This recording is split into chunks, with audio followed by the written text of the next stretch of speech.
He was a veteran Navy SEAL, standing in front of his father's house, but no longer welcome inside with nothing left but an old backpack and a loyal German shepherd by his side. No home, no direction, just a road leading into the unknown. Then he found something strange. A listing for an abandoned forge in the forest. For just $10. It didn't look like a second chance. It looked like a mistake. But his dog stopped and refused to walk away. Before we begin, tell me where you're watching from, and don't forget to like and subscribe to Veteran Dog Stories. Caleb Rourke stood on the cracked wooden porch of the house he had grown up in and realized, with a kind of quiet finality, that it was no longer his. He did not knock. He did not call out. There was no point. The front door stood shut, the curtains drawn tight behind the glass, as if the house itself had chosen not to see him. At his feet sat a cardboard box, creased at the corners, damp from the morning dew. Inside were the fragments of a life someone had already decided to erase. A folded flannel shirt, worn boots, a few tools, and a leather-bound notebook that smelled faintly of oil and iron. A note had been taped to the door. No signature, no explanation. There was just a single line written in hurried, slanted handwriting. Don't come back. Caleb didn't reach for the handle again. He already knew it would be locked. At 43, Caleb was a man shaped by discipline and distance. He stood tall, just over 6 feet, broad-shouldered, with the kind of lean, hardened muscle that came not from gyms, but from years of carrying weight where weight was never meant to be carried. His face was all angles and quiet tension. A strong jaw, faint lines etched deep around his mouth, and a layer of short, uneven stubble that never quite turned into a full beard. His eyes, blue-gray, like storm clouds over cold water, held the kind of stillness that unsettled people who weren't used to silence. His hair was cut short, military style, dark brown threaded with early silver at the temples. Not vanity, just habit. Practical, clean, controlled. He wore the same thing he always wore. An olive field jacket faded at the seams, a red and dark blue plaid shirt underneath, dark cargo pants, and worn brown leather boots that had outlasted more places than most men ever saw. On his wrist, an old military watch, scratched, reliable, still ticking. Beside him stood Ranger. The German shepherd didn't look at the house. That was the first thing Caleb noticed. Ranger stood slightly off to the side, his body angled, not toward the door, not toward the box, but toward the distant line of trees beyond the gravel road. His coat was black and tan, short and dense, muscles coiled beneath it like tension waiting to be released. His ears were upright, alert. His eyes, sharp, focused, were fixed on something far away. Not a sound, not a movement, just watching. Ranger was 5, maybe 6 years old. A working line K9. Trained for detection, for patrol, for war. He had seen the same things Caleb had seen, though in a different language, one of scent, instinct, and silent understanding. He didn't panic. He didn't hesitate. But when something mattered, he stopped. Caleb followed his gaze, but saw nothing except trees and distance. Nothing out there, he muttered. Ranger didn't move. Caleb exhaled slowly. Yeah, he added under his breath. Maybe there is. He bent down, picked up the box, and turned away from the house without looking back. He had done this before. Not like this, but close enough. You learned eventually that doors didn't always close loudly. Sometimes they closed in silence, and that was worse. Arthur Bell's place sat at the edge of town, where the pavement gave way to gravel, and the gravel gave way to land that hadn't been told what to do yet. The house was small, single-story, with peeling paint and a sagging porch that leaned slightly to the left, like an old man favoring one leg. Behind it stood a cluttered yard filled with tools, rusted equipment, and half-finished repairs. evidence of a life spent fixing things that other people had given up on. Arthur himself opened the door before Caleb could knock. He was in his late 70s, tall but slightly bent at the shoulders, like time had pressed down just enough to leave a mark. His hair was thin and silver, cut short without much care, and his face was lined deeply, not just with age, but with years of weather, work, and quiet observation. His eyes, however, were clear, steady, the kind that missed very little. He wore a faded brown canvas jacket over a flannel shirt, sleeves rolled up, hands stained with grease that no amount of washing ever fully removed. He looked at Caleb once, then at the box, then at Ranger. "About time you showed up," Arthur said, stepping aside. "Took you longer than I expected." Caleb gave a faint, humorless smile.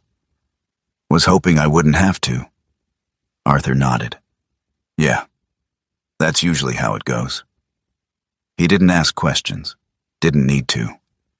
Inside, the house smelled like coffee and old wood. Simple. Lived in. Real. Arthur pointed down the hallway. "Spare room's yours. Needs a window fixed, and the heater sticks sometimes. You fix those, we'll call it even." Caleb set the box down. "I can do that." "I know." Ranger stepped inside last, scanning the room in a slow, deliberate sweep before settling near the doorway. He lay down, but not fully relaxed. One ear remained tilted toward the outside, always listening. Days fell into a rhythm. Caleb worked. Fences, broken hinges, tractor parts that had given up years ago. He moved through tasks with quiet efficiency, hands remembering what his mind didn't always want to revisit. He welded when needed, repaired what he could, replaced what he couldn't. Arthur didn't hover. He watched. Sometimes he'd hand Caleb a tool before it was asked for. Sometimes he'd say nothing at all. At night, Caleb sat on the edge of the narrow bed in the spare room, staring at nothing in particular. The silence there was different from the silence he carried.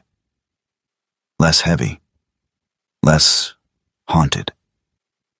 Still, it left space. And space was dangerous.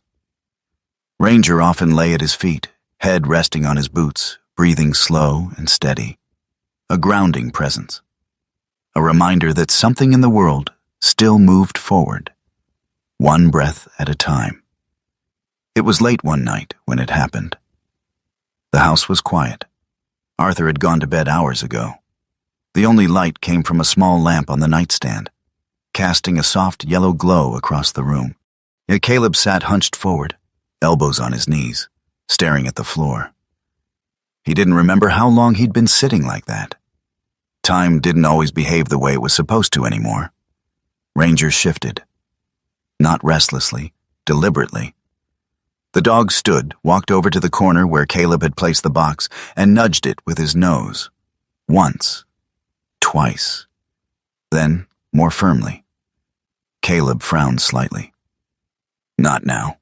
Ranger didn't stop. Instead, he placed one paw on the edge of the box, and then, slowly, pressed down on something inside. Caleb exhaled sharply. All right. He reached over, pulled the box closer, and opened it again. The smell hit him first. Oil, metal, memory. He moved the clothes aside and found the notebook. Old leather. Edges worn smooth from years of use. He hadn't opened it since the funeral.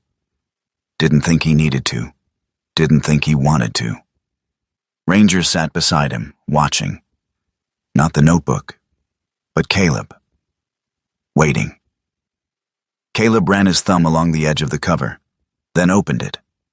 Inside were pages filled with sketches, measurements, notes written in a careful, deliberate hand. His father's handwriting. Diagrams of metal joints, heat markings. Notes about how different alloys behaved under stress. Observations about fire.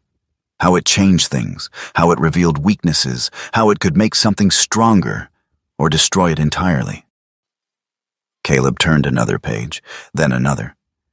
He hadn't realized how much he remembered, or how much he had forgotten, Ranger suddenly stood up again, this time sharper. His body stiffened, ears forward, eyes locked. Not on the notebook, but on Caleb. Then slowly, deliberately, Ranger lowered his head and pressed his nose against the open page, right on a line Caleb hadn't read yet. Caleb blinked. What? He leaned closer. The line read, "Find the place where the work was left unfinished." That's where it begins again. Caleb stared at the words. A strange, quiet chill ran through him. Not fear, not quite recognition. Something in between. Ranger didn't move, didn't blink, just held his position, as if that line mattered more than anything else.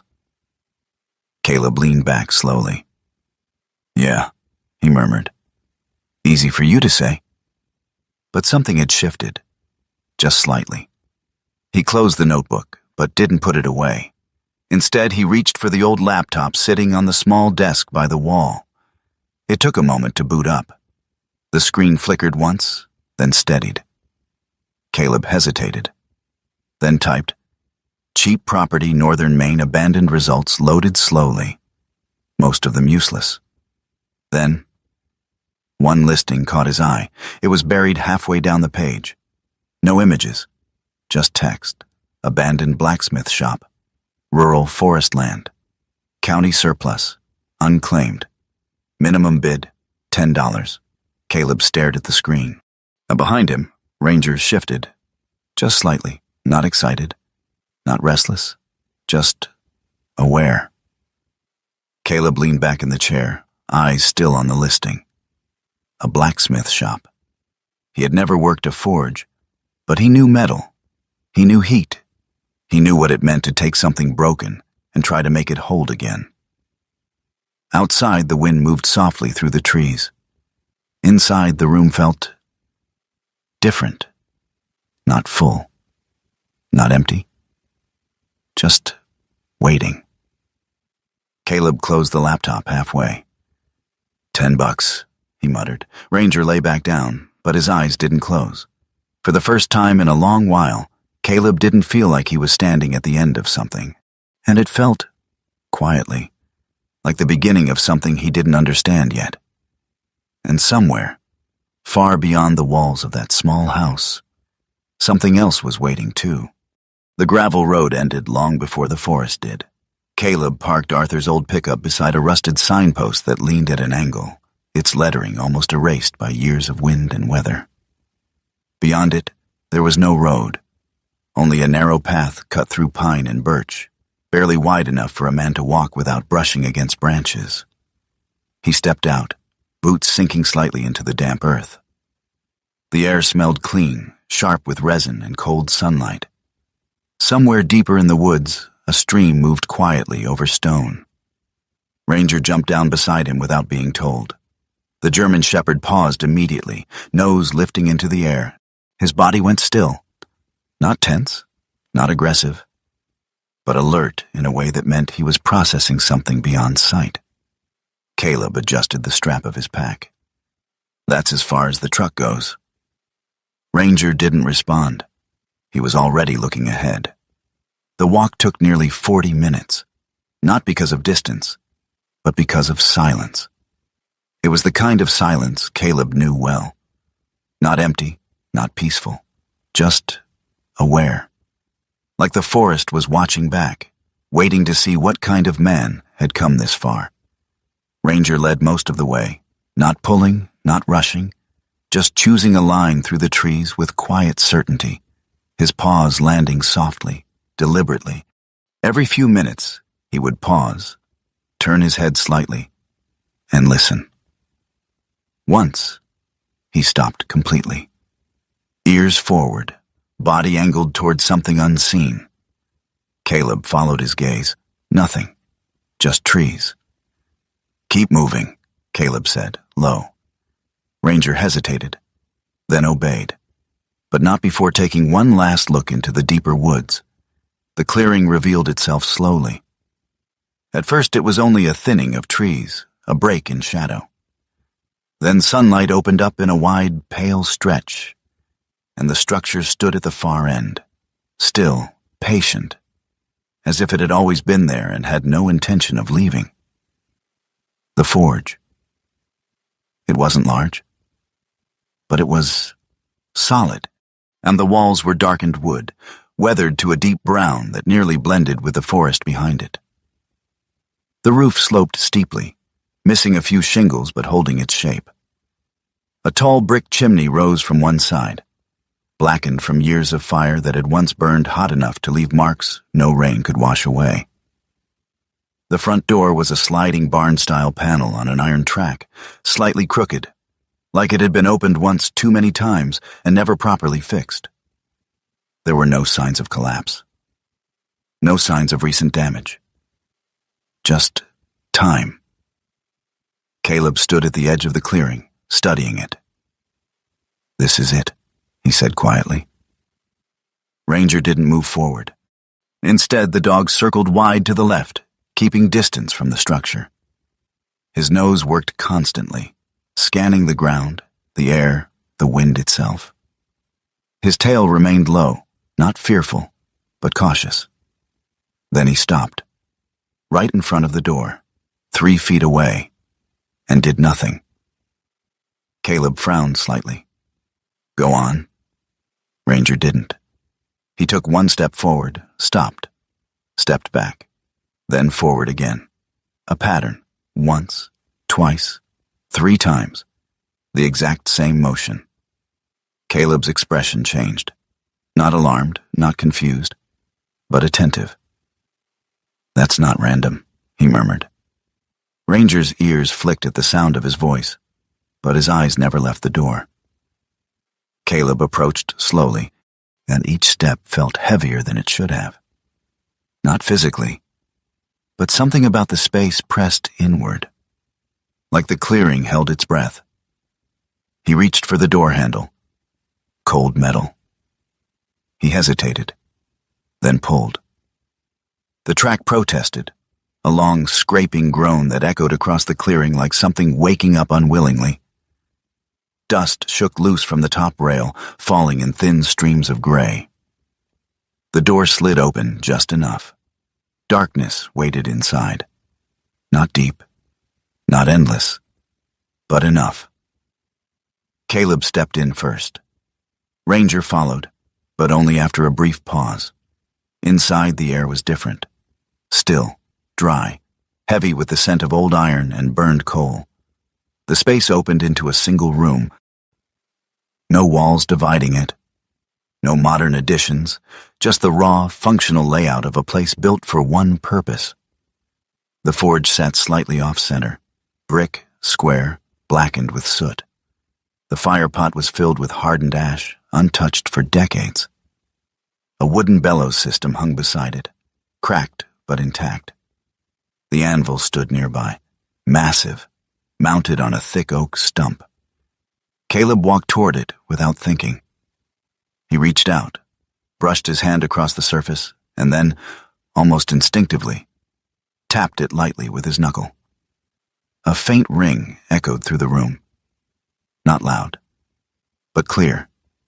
Alive. Caleb exhaled slowly. "Still good," he said. Ranger moved past him, deeper into the room. The dog's behavior shifted again. No longer cautious at the door. Now, searching. He moved along the walls, nose close to the ground, then lifted it to scent the air again. His path wasn't random. It curved inward, then outward, then back again, as if mapping something invisible. Caleb let him work. He turned instead to the tools that remained. A pair of tongs hung from a peg, rusted but salvageable. A broken hammerhead lay near the wall, missing its handle. A leather apron, stiff with age, hung like a shadow of the man who had once worn it. Elias Boone. Caleb didn't know the man, but he could read him, the way he read other operators in the field, the way tools were placed, and the way space was used. The forge wasn't abandoned in panic. It was closed. Deliberately. That meant something. A sharp sound cut through the stillness. Not loud, but sudden. Wood against wood. Caleb turned instantly. Ranger had stopped near the back of the forge, one paw raised, pressed against the floor. Then, 3 deliberate scratches. Paws, 3 scratches again. Same spot, same rhythm. Caleb's chest tightened slightly. Ranger. The dog didn't look at him. He scratched again, not digging, not tearing, pointing. Caleb stepped closer. Something about that exact spot felt wrong, and the floor beneath Ranger's paw looked like the rest. Packed earth, darkened with years of ash and metal dust, but when Caleb crouched down and ran his hand across it, he felt it. A difference. Subtle. A shift in texture. Like something beneath the surface had been disturbed, then carefully smoothed over. He pressed harder. The ground didn't give, but the sensation lingered. Not solid, not entirely. Caleb leaned back on his heels, eyes narrowing. He glanced toward the forge itself, then toward the rear wall. Distance, spacing, it didn't match, not quite. Most forges were built close to the back wall, to conserve heat, to save space. This one wasn't. There was too much room. Caleb stood slowly. Someone changed something, he murmured. Ranger finally turned his head. Their eyes met, and for a moment, there was no doubt in Caleb's mind. The dog wasn't guessing. He was remembering something in a way humans couldn't. Caleb stepped back from the spot, not because he was afraid, because he understood timing. Whatever had been hidden here had waited a long time. It wasn't going anywhere. He exhaled slowly and looked around the room again, this time differently. Not as a visitor, as someone who might stay. Not today, he said quietly. Ranger lowered his paw, but didn't leave the spot immediately. Only after Caleb turned away did the dog follow. They stepped back outside into the clearing. The light felt brighter now, the air easier to breathe. Caleb pulled the door shut behind them. The metal track groaned again, sealing the space in a way that felt almost respectful. He stood there for a moment, staring at the building. $10, he muttered. Ranger sat beside him, not relaxed, not tense, just present. Caleb ran a hand over the back of the dog's neck. You knew, didn't you? No answer, just a slow blink. On the walk back, Caleb didn't speak much. His mind wasn't empty anymore. That was the problem. Something had shifted. Not dramatic, not obvious, but enough. The kind of shift that came before decisions, before changes, before things started moving again. Behind them, the forge stood quiet in the clearing, unchanged, unmoved, but no longer forgotten. That night, back at Arthur's house, Caleb didn't open the notebook. He didn't need to. He sat on the edge of the bed, staring at his hands instead, hands that had held rifles, carried weight, broken things, fixed things, survived. Ranger lay at his feet, still, watching, waiting. Caleb exhaled. Yeah, he said quietly. I saw it too. Outside, the wind moved through the trees, soft, steady, like something breathing.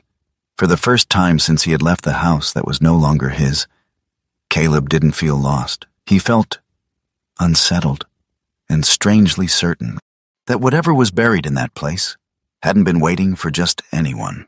Caleb didn't sleep much that night, not because of fear, because of precision. There was a difference. Fear made a man restless.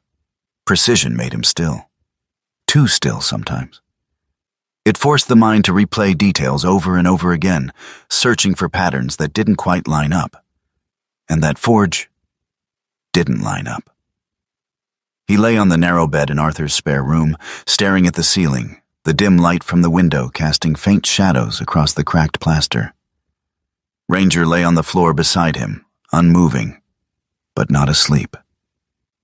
Caleb knew the difference in the rhythm of the dog's breathing. Spacing was off, Caleb muttered quietly. No response. Back wall should have been closer to the forge. Ranger shifted slightly. That was enough. Caleb exhaled and swung his legs off the bed. Yeah, I saw it. By first light, they were already on the road. Arthur stood on the porch, arms crossed, watching them load the truck. He didn't ask questions, but this time, his eyes lingered longer than usual. You going back out there? Arthur asked. Caleb nodded. Arthur scratched his jaw slowly. That place been empty a long time. I noticed. Arthur tilted his head slightly, studying Caleb. You don't usually go back to places that don't make sense. Caleb reached for the truck door. Maybe I'm starting to. Arthur gave a quiet grunt, half approval, half warning. Take tools, he said. Not just your hands. The forest looked different in the morning, less mysterious, more honest. Light filtered through the tall pines in long golden shafts, touching the ground in broken patterns. The path felt shorter this time, not because it was, but because Caleb walked it with purpose. Ranger stayed close, closer than before, not scouting ahead, not drifting wide, right at Caleb's side. The forge stood exactly as they had left it. Still, silent, waiting. Caleb didn't hesitate this time.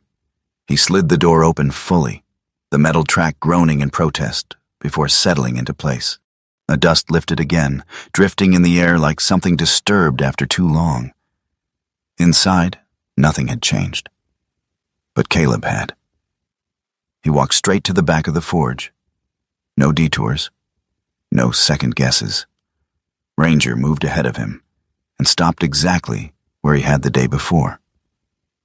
No scratching this time, no circling. Just stillness, as if saying, you already know. Caleb crouched low, eyes scanning the ground first. Packed earth, darkened by years of ash and iron. But now that he knew what to look for, he saw it. Not a mark, not a crack, a difference in compression, a section that had been disturbed once, and then forced back into place, carefully, intentionally. And Caleb ran his fingers across it again, then stood, slowly. His gaze shifted upward, to the wall.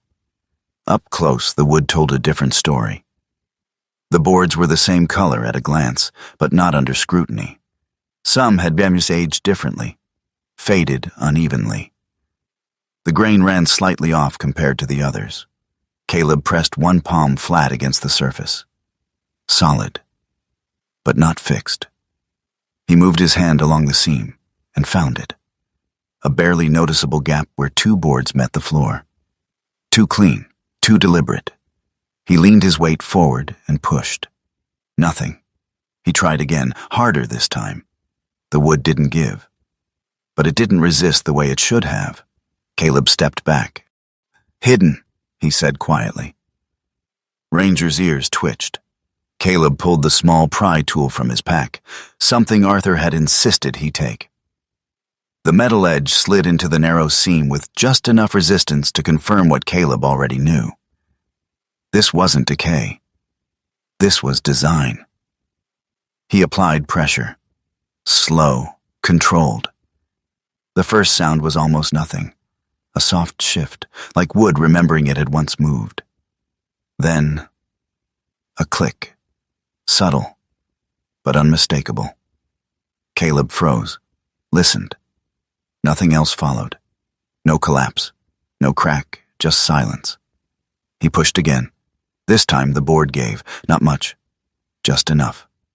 Ranger moved suddenly. Not toward Caleb, not toward the door. He stepped forward and placed himself between Caleb and the opening. Body rigid, ears forward, eyes locked on the space behind the shifting boards. A low sound rumbled in his chest, not a growl of aggression, but recognition. Caleb had heard that sound before, in places where danger wasn't new, where it had been there, waiting. "Easy," Caleb said softly. Ranger didn't move. For a moment, time stretched thin. Then, slowly, the dog stepped aside. But he didn't relax, not even close. Caleb pushed the boards inward. 3 of them moved together, swinging open on hidden hinges that had somehow survived decades without rusting into uselessness. Behind them, darkness, not deep, not endless, but contained. A space no larger than a small closet, sealed off from the rest of the structure. The air inside was different. Drier, preserved. Caleb waited a moment before stepping closer. Experience had taught him that hidden spaces were never just empty. He crouched down and reached inside. His hand brushed against wood. Not the wall, a crate. He pulled it out slowly, muscles tightening slightly as the weight shifted into his arms. Heavy. He set it down on the floor in front of him. The lid creaked as he opened it. Inside. Metal. Tools. Not rusted scrap. Not leftovers. Crafted, balanced, used, and cared for. Hammers of different shapes, each with subtle variations in head weight and angle. The handles were worn smooth, not by time alone, but by repetition. Years of hands gripping the same points. Caleb picked one up, felt the weight, turned it slightly in his grip. And for the first time since entering the forge, his expression changed. Respect. He reached into the compartment again, another crate, then another, each one filled with more than just objects. Purpose, intent, a lifetime of work, hidden away instead of discarded. One crate held smaller tools, chisels, punches, files wrapped carefully in cloth that had protected them from moisture. Another held raw material, steel billets, untouched, waiting. Then, a smaller container, leather, worn. Caleb opened it carefully. Inside were coins, gold, old, not polished, not displayed, stored. His jaw tightened slightly, not because of the value, because of the decision behind it. Someone had hidden these on purpose, not for theft, for preservation. At the bottom of the compartment, pressed flat beneath everything else, was a single envelope. Caleb didn't open it immediately. He stared at it for a long moment instead. Ranger had moved closer again, his posture slightly lowered now, but still alert, still aware. Caleb picked up the envelope, ran his thumb along the edge, then slid it open. Inside, a letter, handwritten. The ink had faded slightly, but the words remained clear. Caleb read silently, and as he did, something in his chest shifted. Not dramatically, not visibly, but deeply. When he finished, he folded the letter carefully and placed it back inside the envelope. No rush, no reaction, just understanding. He sat back on his heels, the open compartment behind him, the tools spread across the floor. Ranger lowered himself beside him, resting one paw lightly against Caleb's boot. Grounding, steady. Caleb looked around the forge again, same walls, same floor, same air. But it wasn't the same place anymore. It couldn't be, because now he knew this place hadn't been abandoned. It had been left behind, for someone. He exhaled slowly, then said, almost to himself, "Guess I'm not leaving." Ranger didn't move, didn't need to. The letter didn't leave Caleb's hand for a long time. He didn't read it again, didn't need to. Some words didn't sit in your mind. They settled somewhere deeper, where logic stopped trying to explain things. Caleb stood slowly inside the forge, the folded paper still between his fingers. Around him, the room felt different now. Not changed in shape or structure, but in meaning. Every tool, every mark on the floor, every worn edge carried weight. Not abandonment. Continuation. Ranger had already shifted away from the open compartment. The German Shepherd lay near the doorway now, body angled outward, watching the clearing beyond, as if the job inside was no longer his responsibility, and his ears flicked occasionally at distant sounds. But his posture had relaxed just enough to signal something Caleb had come to recognize. We found it. Now it was up to him.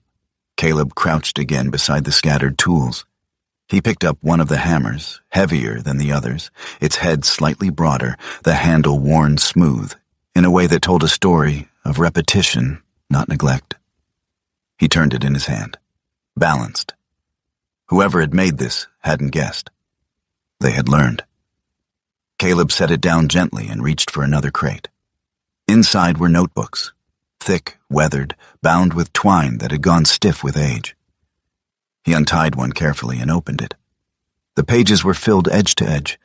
Measurements, angles, notes written in tight, deliberate handwriting. Elias Boone. Caleb could see the man in the lines. The patience, the discipline, the refusal to waste effort on anything that didn't matter. This wasn't a hobbyist's journal.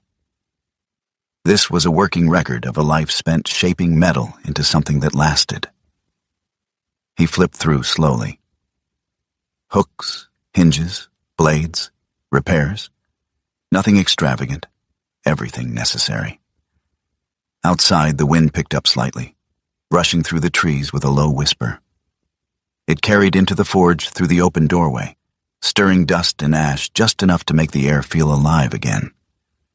Caleb stood and walked toward the forge itself.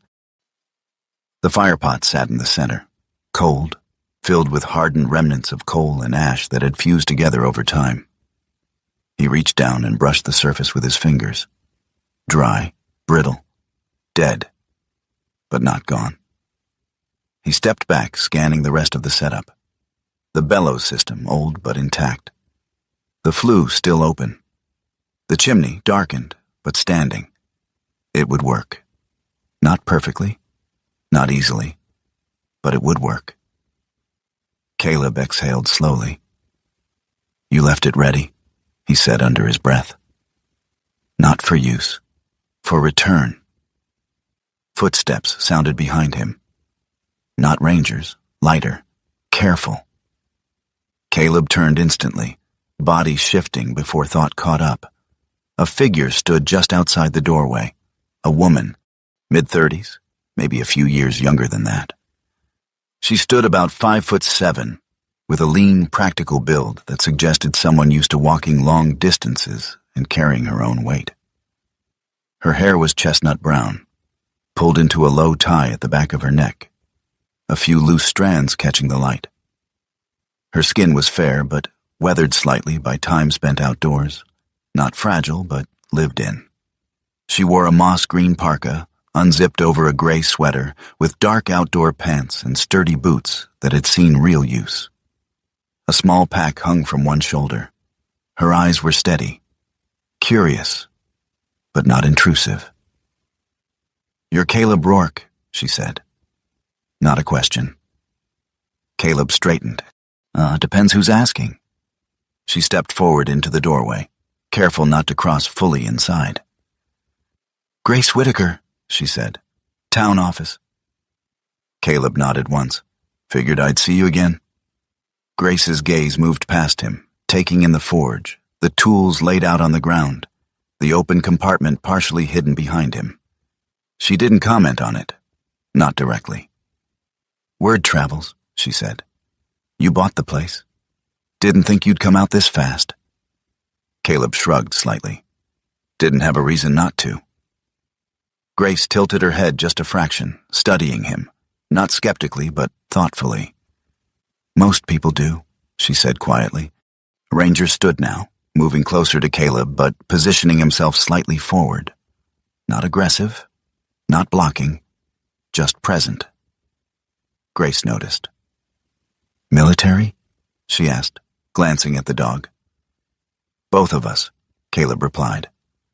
Grace nodded once, as if that answered more than the words themselves. She stepped a little further in, boots brushing lightly against the packed earth floor. "This place," she began, trailing off as she looked around. "It's been sitting longer than anyone expected." "Why?" Caleb asked. Grace folded her arms loosely. "Because it never fell apart." Caleb raised an eyebrow slightly. "Everything else out here does," she continued. "Barns collapse, cabins rot, roofs cave in. But this one," she gestured around them, "it just stayed." Ranger suddenly moved again, not toward the door, not toward Grace. He turned his head sharply toward the forge, toward the fire pot, and let out a single, low exhale. Not a bark, not a growl. A breath, as if reacting to something that wasn't visible. Grace froze mid-sentence. "You feel that?" she asked quietly. Caleb didn't answer immediately, because for just a second, the air near the forge had shifted. Warmer, not by much, not enough to explain, but enough to notice. Ranger's eyes stayed fixed on the fire pot, unblinking. Then it was gone, just air again, still, empty. Grace exhaled slowly. "Weird place, T," she muttered. Caleb's gaze lingered a moment longer before he turned back. "Yeah," he said. "Starting to think that's the point." Grace cleared her throat slightly, grounding herself. "Elias Boone," she said. "You found anything that belongs to him?" Caleb considered the question, then nodded toward the tools. "Left enough." Grace stepped closer, crouching near one of the hammers. She didn't touch it, just studied it with quiet respect. "My grandfather used to talk about him," she said. "Said Boone never wasted time. Didn't make things to sell, made things to last." Caleb glanced at the notebooks. Seems like he kept records of everything. Grace smiled faintly. "Of course he did." They stood in silence for a moment. Then Grace straightened. "There's no power out here," she said. "No water line either. County won't run it this far. Too expensive." "I figured." "You planning on staying?" Caleb didn't answer immediately. He looked around again, the forge, the tools, the open space that no longer felt empty. Then at Ranger. The dog had settled again, calm now, but watchful. Always watchful. Caleb nodded once. "Yeah," he said. "I think I am." Grace studied him for a long moment, then gave a small nod. "All right," she said. "Then you should know. People around here will notice. Good or bad. Depends what you do next." She turned to leave, pausing at the doorway. "If you're serious about this place," she added, glancing back over her shoulder, "don't rush it." Caleb frowned slightly. "Why?" Grace's expression softened just enough to hint at something unspoken. "Because some things out here don't like being woken up too fast." Then she stepped out into the clearing and was gone. The forge fell quiet again, but not the same quiet as before. Caleb walked back to the fire pot slowly. He stood over it, staring down into the cold ash, his reflection barely visible in the dark surface. "Ah, you wanted it lit," he said quietly. No answer, just silence. Caleb set the letter carefully on a nearby work surface, then rolled up his sleeves. Not all the way, just enough. Ranger lifted his head slightly, watching. Caleb didn't reach for the tools yet, didn't start the fire, didn't move anything. He just stood there, breathing, feeling, waiting. Because for the first time in a long time, he wasn't trying to survive something, he was about to begin something. The first fire didn't burn the way Caleb expected it to. It started slow, reluctant, like something that had forgotten what it meant to live. The kindling caught, then faltered. The coal resisted, refusing to take heat evenly, Smoke curled low instead of rising clean through the chimney, lingering in the air like a memory that didn't want to leave. Caleb adjusted the bellows, pumping steady, controlled breaths of air into the fire pot. His movements were precise, economical, trained. But this wasn't a rifle. It wasn't a system designed for consistency. Fire didn't follow orders. It answered patience. Ranger lay near the doorway, head resting on his paws, eyes half-lidded but never unfocused. Every few seconds, the dog's gaze flicked toward Caleb, then back to the outside world, maintaining a balance between watchfulness and trust. Caleb wiped sweat from his brow with the back of his hand. "Too much air," he muttered. He adjusted again. The flame steadied. Not perfect, but alive. The first piece of steel didn't survive. Caleb heated it too long, too hot. The color shifted past workable orange into something dull and brittle. When he struck it on the anvil, it didn't shape. It fractured. The sound was wrong, flat, dead. Caleb stared at the ruined piece for a long moment before setting it aside. He didn't curse, didn't react, just reached for another. Days passed, then more. Time blurred into effort. Caleb worked through failure like he had worked through worse things in his life. Quietly, without complaint, without drama. But this was different. Out there, failure got you killed. Here, it just stayed. Bent steel, cracked edges, warped shapes that refused to hold form. He made hooks that twisted wrong, hinges that didn't sit flush, blades that wouldn't keep an edge no matter how carefully he treated them. Every mistake stayed visible. There was no covering it, no hiding it. The first customer came 3 weeks later, a man named Daniel Pike. Late 50s, thick-built, shoulders worn down by decades of farm work. His face was broad, sunburned deep into the skin, with a short gray beard that grew uneven along his jaw. His hands were large, scarred, the kind that spoke more than his words ever would. He needed a simple gate hinge. "Nothing fancy," Daniel said, leaning against the workbench, eyes scanning the forge with quiet skepticism. "Just something that'll hold." Caleb nodded once. "I can do that." Daniel studied him for a moment longer, then glanced at Ranger. "That dog yours?" "Yeah." Daniel nodded again, as if that answered something he hadn't asked. Caleb worked the hinge carefully, measured, slower than before. He checked the angles twice, controlled the heat better, took breaks where needed. When he handed it over, he believed it would hold. That belief lasted 2 days. Daniel came back early in the morning. Didn't knock. Just walked into the clearing with the hinge in his hand, set it down on the workbench. "It failed," he said simply. No anger, no accusation, just truth. Caleb picked it up. The bend had warped under pressure. Not immediately, but enough. It wasn't good enough. Daniel scratched his beard slowly. "You'll get there," he added, almost as an afterthought. Then he turned and left. No refund demanded. No complaint. That was worse. Word spread anyway, it always did. Not in loud ways, in quiet ones. A man tries something, doesn't quite make it. Not yet. People notice. Marcus Doyle showed up 2 days later. He didn't belong to the forest the way the others did.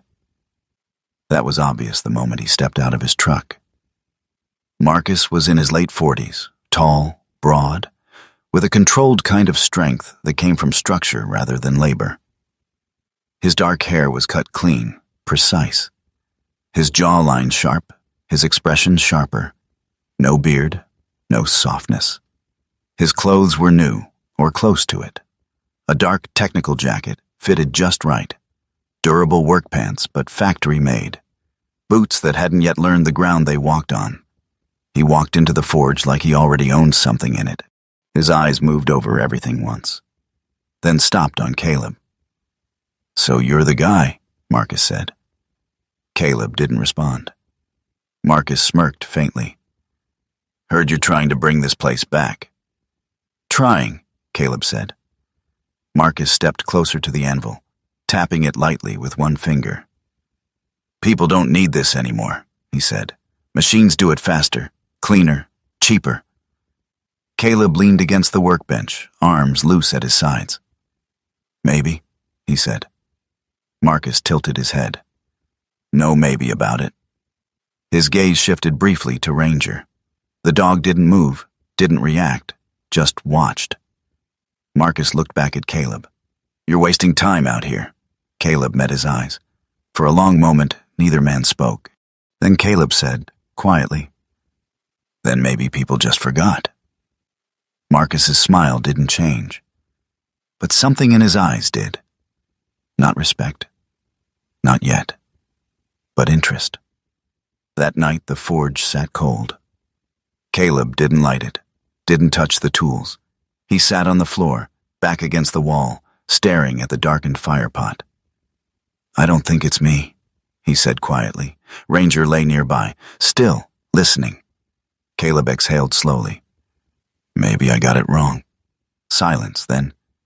Ranger stood, not quickly, not sharply, just decisively.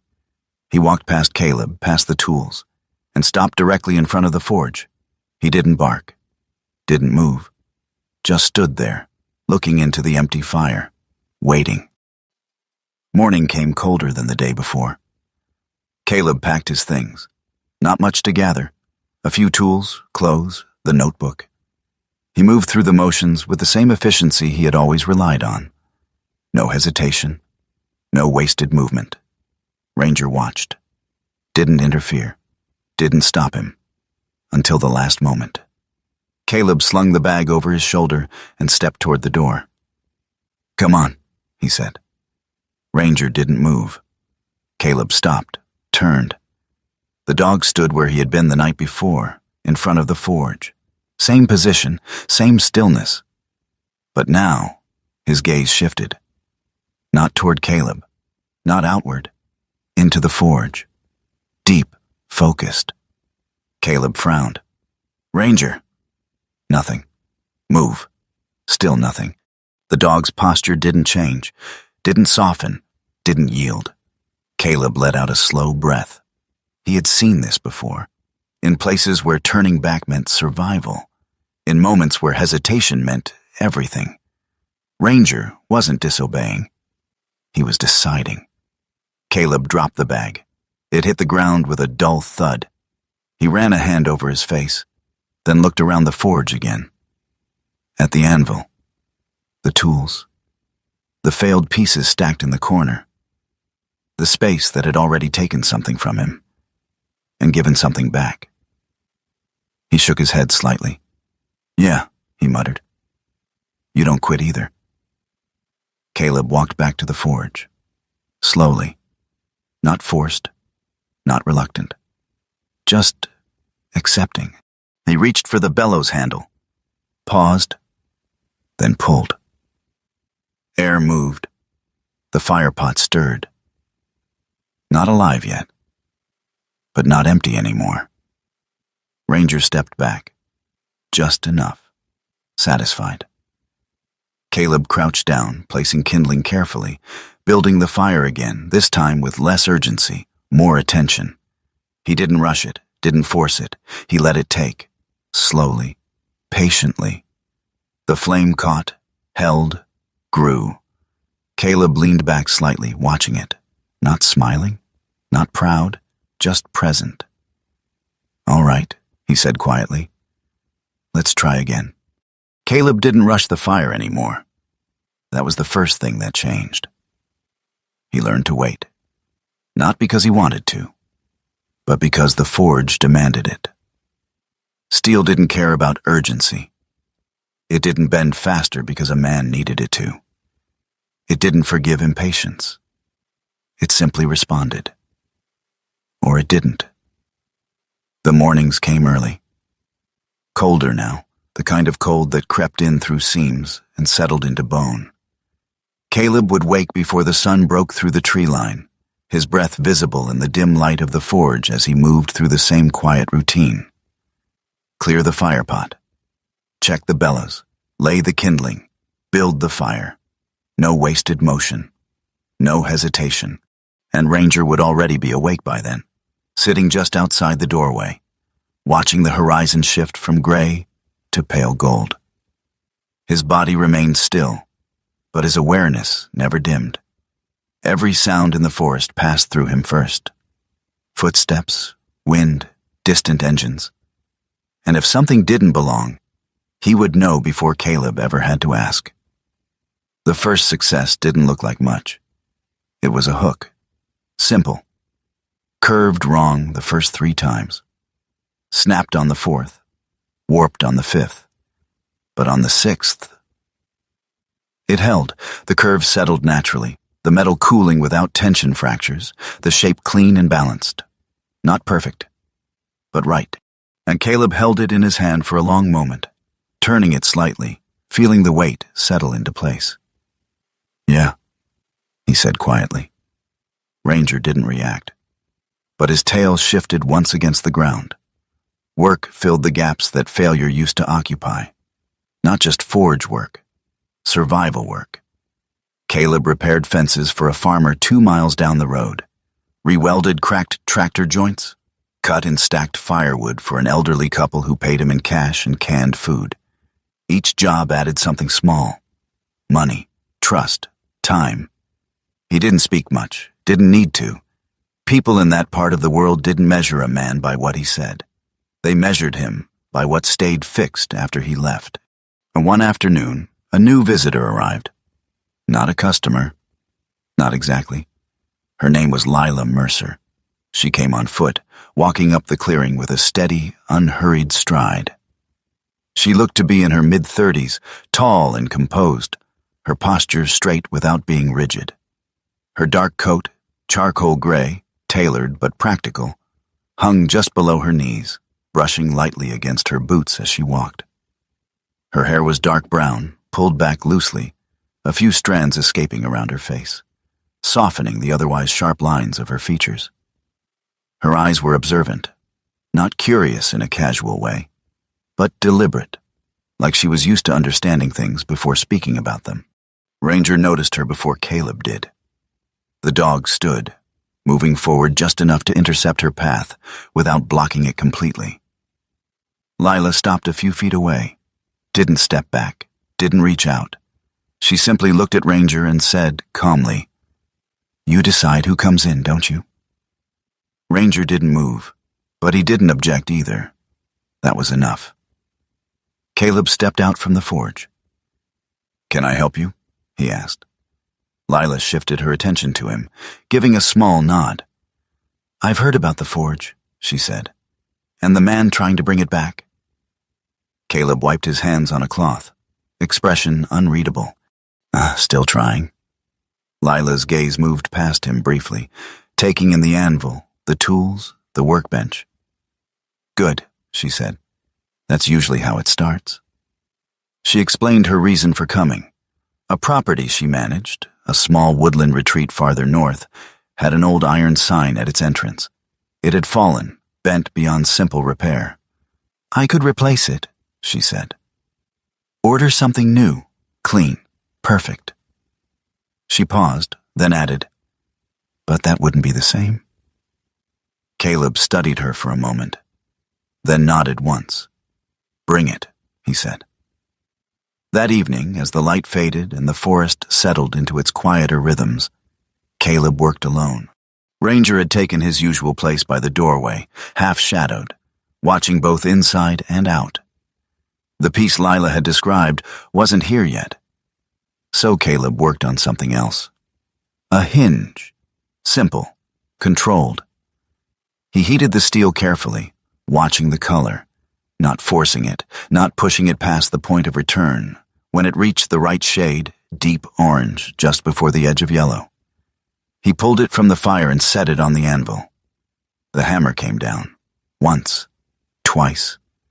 Then he stopped. Not because something went wrong, because something felt familiar. The angle. The resistance. The way the metal responded, not fighting him, not collapsing, but guiding. Caleb frowned slightly and adjusted his grip, struck again.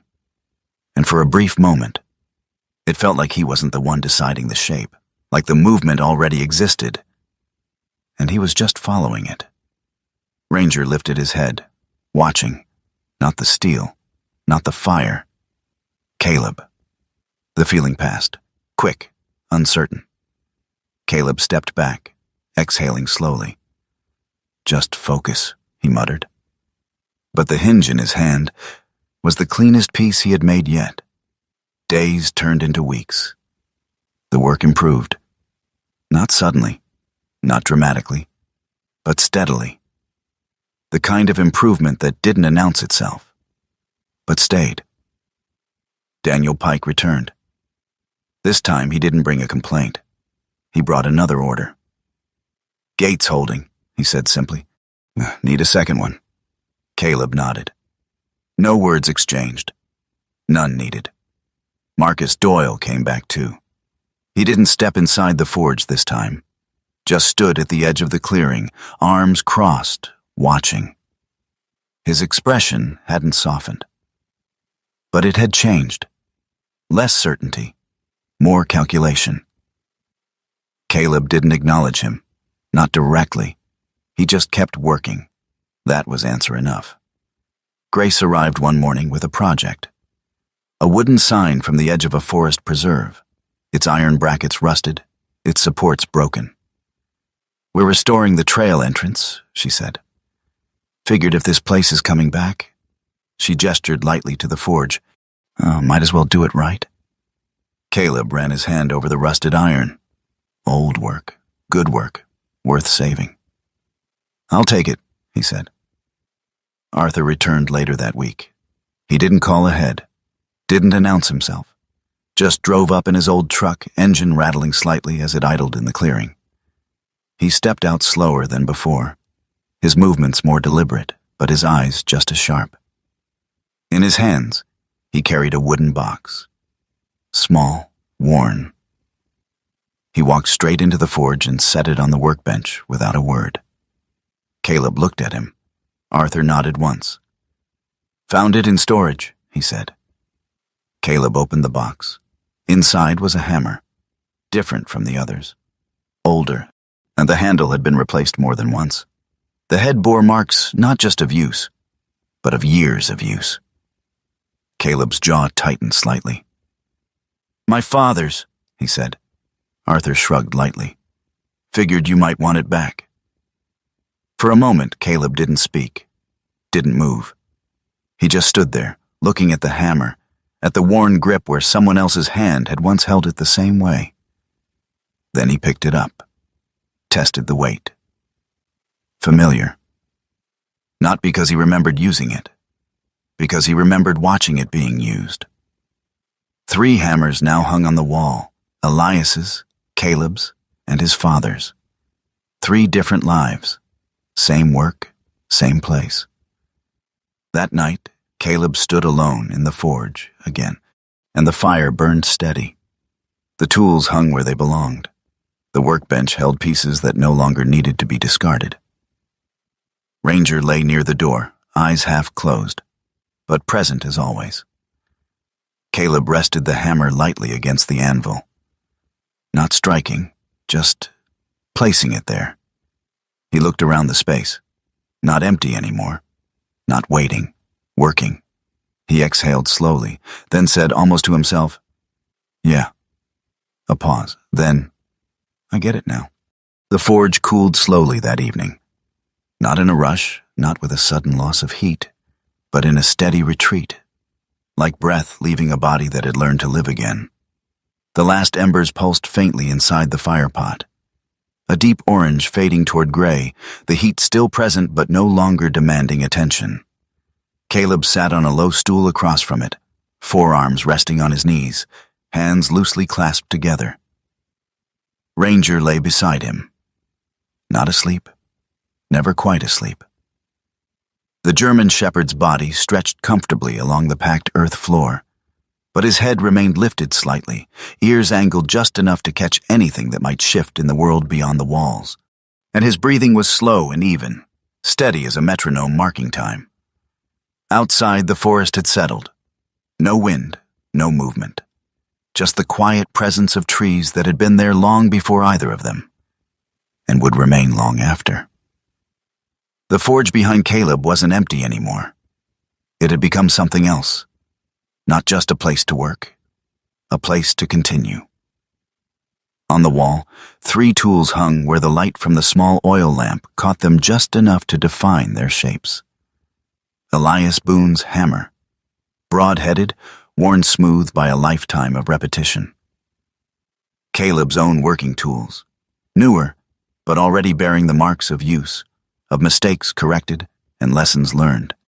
And between them, the hammer Arthur had brought, his father's.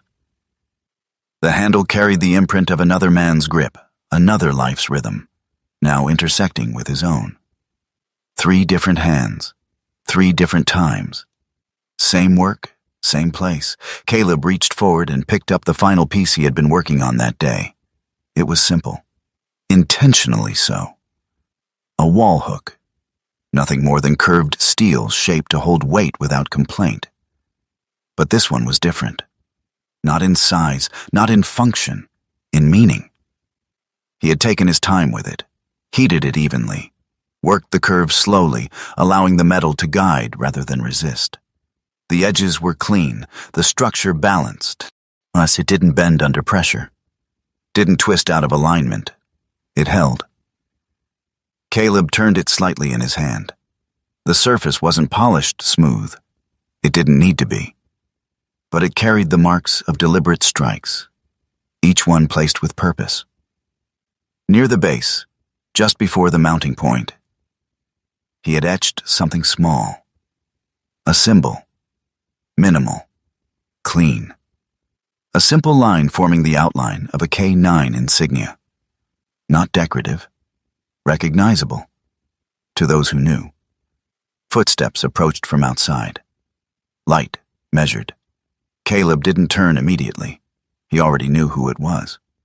Grace Whitaker stepped into the doorway, pausing just long enough to adjust her eyes to the lower light inside. She carried no paperwork this time. No project pieces, just herself. Her parka was unzipped, revealing the gray sweater beneath. Her hair was tied back loosely, a few strands falling across her face from the walk through the trees. She looked around quietly, taking it in. Not the way someone inspected something new, but the way someone acknowledged something that had changed. "You stayed," she said. Caleb nodded once. "Yeah." Grace stepped inside, boots making soft contact with the floor. Her gaze moved to the wall, the tools, then to Caleb. "You made progress," she added. "Some?" She tilted her head slightly, studying the piece in his hand. "What's that?" Caleb held it up briefly. Just a hook." Grace stepped closer, looked at it more carefully, then noticed the mark. Her expression shifted, not dramatically, but enough. "That yours?" she asked. Caleb nodded. Grace's eyes lingered on it for a moment longer. "Sell it?" she asked. Caleb shook his head. "This one is not for sale." He didn't explain, didn't need to. Grace didn't press. She simply nodded once, as if she understood something beyond the words. Ranger rose slowly to his feet. Not because of Grace, not because of sound, because of something else. He stepped forward, moving past Caleb, and stopped directly beneath the wall where the tools hung. His gaze lifted upward, fixed, still, not at one hammer, not at one object, at all of them, as a whole. For a moment, Caleb followed the dog's line of sight. The 3 tools, different shapes, different histories, hanging together. And in that quiet space, something settled, not as a thought, not as a realization, but as a feeling that didn't need explanation. Grace noticed it too. She didn't speak, didn't move, just stood there, watching the same point, as if something unspoken had passed between all of them. Then Ranger exhaled softly and stepped back. The moment ended, but it didn't disappear. Caleb stood and crossed the room. He reached for the wall and drove the hook into place carefully, securing it into the wood with slow, deliberate pressure. It held, firm, reliable. He stepped back, studying it for a second, not checking for flaws, acknowledging completion. Grace leaned lightly against the workbench. "People are talking," she said. Caleb glanced at her. "About what?" "This place," she replied. "About you." Caleb shrugged. "They can." Grace's lips curved faintly, not quite a smile. "They're starting to come back." "Good. They're starting to believe it again." Caleb paused. "What?" he asked. Grace gestured slightly toward the forge. "This," she said. "A work that lasts." Outside, a truck engine rumbled faintly in the distance, not close, not immediate, but present. Caleb didn't react. Didn't need to. Some things didn't require attention unless they became necessary. Grace pushed off the workbench and stepped back toward the doorway. She paused there, glancing once more at the hook on the wall, then at Caleb. "You didn't just fix the place," she said. Caleb didn't respond. Grace nodded once, as if confirming her own thought. Then she turned and stepped outside, leaving the door open behind her. The forge settled into silence again, but not the same silence as before. This one wasn't waiting. It was resting. Caleb sat back down. Ranger returned to his place beside him, lowering himself slowly to the ground. The dog's eyes flicked once toward the hook, then back to the fire, always aware, always present. Caleb leaned forward slightly, resting his elbows on his knees again.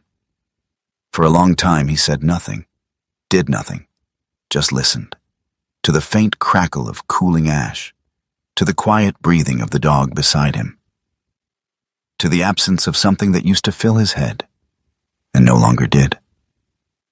He reached out and tapped the anvil lightly with his knuckle. The sound rang out, clear, steady, the same tone it had carried from the beginning. But now, it felt different. Not foreign, not distant. Familiar, owned. "Bapto?" Caleb exhaled slowly. "Yeah," he murmured. Not to anyone, not to anything, just acknowledgement. He looked around the forge one last time. The walls, the tools, the work, everything that had once been left behind. Now, continuing. He understood something now, not as a lesson, not as an idea, as truth. Work like this didn't disappear. It didn't end. It waited. In places, people stopped looking. In tools, people forgot how to use. In hands that hadn't found their purpose yet. It waited. Caleb didn't find the forge. The forge had waited for him. Ranger shifted slightly, resting his head back on his paws, eyes still open, watching, not guarding, not searching, just present. And somewhere beyond the trees, beyond the road, beyond the life Caleb had left behind, the world kept moving. But here, in this small, quiet place, something had stopped. Long enough to begin again. Sometimes, what feels like being cast out is not rejection at all, but redirection. Caleb thought he had lost everything the day the door closed behind him. But what he didn't know was that something greater had already prepared a place for him. A place hidden, protected, and waiting until the right moment and the right heart arrived. Maybe that is how God works. Not always in loud miracles, not always in ways we immediately understand, but in quiet paths, in closed doors that guide us forward, in unseen hands that place us exactly where we are meant to be. That old forge did not survive by accident. It endured. It waited. And when Caleb stepped into Edna's, he wasn't just rebuilding a place. He was stepping into a purpose that had been set aside for him long before he ever knew he needed it. And Ranger, sometimes God sends guidance in forms we don't question. Loyalty, instinct, a presence that stays when everything else falls away. Not to lead with words, but to stand firm when we are ready to give up. In our own lives, we all face moments like that. Moments when something is taken from us. When we feel lost, when nothing makes sense. But maybe, just maybe, those are the moments where something better is already waiting ahead. Trust that. Trust that even when you cannot see the path, there is one. Trust that what is meant for you will not miss you. And trust that God has not forgotten you. If this story touched something in your heart, take a moment to share it with someone who might need to hear it today. Leave a comment and tell us where you're watching from, or what part of your life you're still trying to understand. And if you believe in stories about second chances, purpose, and quiet miracles, subscribe to Veteran Dog Stories so you don't miss the next one. May God watch over you, guide your steps, and bless you with strength in the moments you need it most.